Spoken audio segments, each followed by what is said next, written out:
2016 সালে শেক্সপিয়ারের ওথেলো থেকে অনুপ্রাণিত হয়ে অথৈ নাটকটিকে মঞ্চস্থ করেছিলেন অর্ণব মুখোপাধ্যায়। এরপর কাট্টু 2024 সেলুলয়েডে আসছে অথৈ পরিচালক অর্ণব মুখোপাধ্যায়ের হাত ধরেই। ইতিমধ্যেই প্রকাশ্যে এসেছে অথৈয়ের ট্রেলার, আর হয়ে গেল সেই অথৈ সিনেমারই ট্রেলার লঞ্চ অনুষ্ঠানে উপস্থিত ছিলেন পরমব্রত চট্টোপাধ্যায় থেকে প্রসেনজিৎ চট্টোপাধ্যায়, সৃজিত মুখোপাধ্যায়, রুক্মিণী মৈত্র প্রমুখ। আমার কাছে আমি ছবিটা পুরো দেখা হয়নি, তবে আমি ট্রেলার দেখেছি। আজকে আমাদের প্রথম শো হচ্ছে বা আমাদের ইন্ডাস্ট্রির মানুষরা দেখছেন। আমি কাল পরশুর মধ্যে পুরো ছবিটা দেখব। আমার এক্সপেকটেশন খুব হাই আছে এই ছবিটা নিয়ে। পরিচালক নতুন, তারা খুব ভালো কাজ করবেন এবং খুব আধুনিক ছবি হবে বলে এটা আমার মনে হয়। সব মিলিয়ে এদিন যেন চাঁদের হাট বসেছিল ট্রেলার লঞ্চের অনুষ্ঠানে। এর আগে একাধিক সফল নাটকের পরিচালনার দায়িত্ব সামলালেও অর্ণব মুখোপাধ্যায়ের এটি কিন্তু প্রথম বড় পর্দায় পরিচালকের সিটে বসা। তবে ক্রিয়েটিভ ডিরেক্টরের দায়িত্ব সামলেছেন অনির্বাণ ভট্টাচার্য। অনির্বাণ পরিচালক এবং অভিনেতা দুভাবেই নিজের অনুশীলনার পরিচয় রেখেছে। তো আমি শিওর যে একটা খুব এবং আফটার অল তো ব্যাপারটা শেক্সপিয়ার, সেই কারণে আমি দেখার জন্য মুখিয়ে আছি। মঞ্চে দেখেছি, নাটকটা খুব ভালো লেগেছিল। এখন আমি খুবই এক্সাইটেড দেখতে যে এটা অন স্ক্রিন অ্যাডাপ্টেশনটা কেমন হয়। এই সিনেমায় অনির্বাণ ভট্টাচার্য ছাড়াও রয়েছেন সোহিনী সরকার, অর্ণব মুখোপাধ্যায় নিজে, এছাড়াও আরো অনেকে। এক দলিত সমাজের গল্প বলে এই অথৈ। মঞ্চের ইয়াগো বা পর্দার গোগর চরিত্রে দেখা যাবে অনির্বাণকে। এদিকে ডেসডিমোনার অনুকরণে লেখা সোহিনীর চরিত্রের নাম দেওয়া হয়েছে দিয়া। এই মুহূর্তে যে সিনেমাটা দেখে বেরোলাম সেটা ওই নাটকের একটা চলচ্চিত্রায়িত একটা অসাধারণ অ্যাডাপ্টেশন। অর্ণর প্রথম ছবি বলে একেবারে মনে হচ্ছে না, এবং প্রতিটি ফ্রেম, প্রতিটি অভিনয়ের জায়গা থেকে শুরু করে ছবির মিউজিক, ছবির সিনেমাটোগ্রাফি, প্রত্যেকটা ডিপার্টমেন্ট এত এত যত্ন করে, এত সাজিয়ে, এত সুন্দর করে তৈরি করা।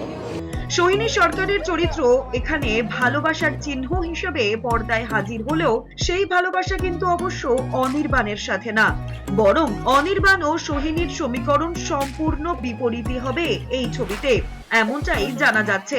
অথৈ আমি মঞ্চস্থ অবস্থায় দেখেছি, মঞ্চস্থ যখন হয়েছিল তখন দেখেছি এবং প্রচণ্ড ভালো লেগেছিল, এবং সেইটা এখন সিনেমার পর্দায় শুনেছি অর্ণব এবং অনির্বাণের মুখ থেকেই যে অনেক চেঞ্জেসও করা হয়েছে, সিনেম্যাটিক করা হয়েছে। তো সেক্ষেত্রে সেটা কি, সেটাই দেখতে ঢুকছি। তবে অথৈ সিনেমার প্রায় একই সাথে মুক্তি পাচ্ছে বুমেরাং, অযোগ্যর মতো সিনেমা। ফলত স্বাভাবিকভাবেই ফিল্মি টক্কর হবে কিনা জিজ্ঞাসা করা হলে অনির্বাণ ভট্টাচার্য জানিয়েছেন কম্পিটিশন তো থাকবেই, তবে যেহেতু সবকটি বাংলা ছবি রিলিজ করছে আর সেগুলির মধ্যে যে কোনো সিনেমাই দর্শক সমাগম হলে সেটি ইন্ডাস্ট্রিরই ভালো, কারণ শেষমেশ ঘরের ফসল ঘরেই আসবে। আজকে 11 তারিখ দর্শকের কাছে ছবি যাবে, 14 তারিখ আমরা একটু আর্লি প্রিভিউ করছি, স্পেশাল স্ক্রিনিং করছি। দর্শকের কাছে ছবি গেলে প্রথমত আজকে যারা হলে বসে ছবি দেখছেন তাদের কাছ থেকে একটা ইনিশিয়াল রিয়াকশন পাবো, তারপরে জনতার কাছে যখন ছবি যাবে মানুষের কেমন লাগে সেটার উপরেই সমস্ত কিছু নির্ভর করছে। আমাদের যা করার ছিল আমরা করেছি, আমাদের যা মনে হয়েছে আমরা সেটা ভেবে বানিয়েছি। কিন্তু প্রত্যেকটাই বাংলা ছবি, বুমেরাং, অযোগ্য, অথৈ প্রত্যেকটা বাংলা ছবি। যে কোনো ছবিতেই যদি দর্শক সমাগম হয় তাহলে সেটা বাংলা ইন্ডাস্ট্রিরই লাভ, আমাদের ঘরেই সেই ফসলটা আসবে। আমি চাইবো ব্যক্তিগতভাবে, আমি যেহেতু অথৈয়ের সাথে জড়িত, আমি চাইবো অথৈও চলুক। এক কথায় যদি বলি, অথৈ ইজ আ মাস্ট ওয়াচ। অবশ্যই মন ভরে যাওয়া একটা ছবি এবং প্রত্যেকের আউটস্ট্যান্ডিং পারফরমেন্সেস, মানে আমার মনে হয় প্রত্যেকে তাদের সেরাটা দিয়েছে। এবং এইরকম ধরনের তুখর কিছু অভিনেত্রীরা যখন তাদের সেরাটা দেয় তখন একটা দেখার মতো সিচুয়েশন হয়। অথৈ এটার খুব বড় এক্সাম্পল। খুবই এক্সাইটেড। আমার মনে হয় আমরা যেন নাটকটা দেখেছিলাম, নাটকটা দেখে বেরোনোর সময় ঠিক এরকম লেগেছিল। ছবিটা দেখার পর জাস্ট আমি এখন ভাবতে পারছি এটা অন্য জোনে ছিল মনে হচ্ছে। বললাম আমি এক্ষুনি যে আমার ভারাক্রান্ত লাগছে, নিজে পার্ট হয়েও হয় না যে ছবিটা দেখার পর একটা অন্যরকম ফিল হচ্ছে। ভীষণ ভালো লেগেছে।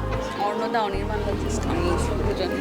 ওথেলো যতবারই মঞ্চস্থ হয়েছে ততবারই দর্শকের প্রশংসা কুড়িয়েছে, নজর কেড়েছে ছোট থেকে বড় সব কলা কুশলীরাই।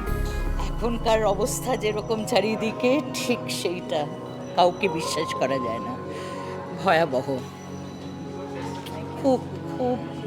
আর মানে অ্যাক্টিং, ডিরেকশন, এগুলো তো তুলনা হবে না। নাটকটা আমি দেখেছিলাম, তো সিনেমায় ব্যাপারটা রূপান্তর করাটা একটু ডিফিকাল্ট ছিল, কিন্তু দে পুলড ইট অফ। সো অন্যরকম, খুবই ব্যতিক্রম। এদিকে প্রথমে অনির্বাণের চরিত্র গোগোকে অথৈয়ের বন্ধু মনে হলেও গল্প এগোলে তার চরিত্রের বিভিন্ন মোচড় সামনে আসবে এমনটাই খবর। আর এই সমীকরণ দর্শকদের অন্য স্বাদের এক বিনোদন উপহার দেবে বলেই আশা। সিনজিনির রিপোর্ট, এস নিউজ।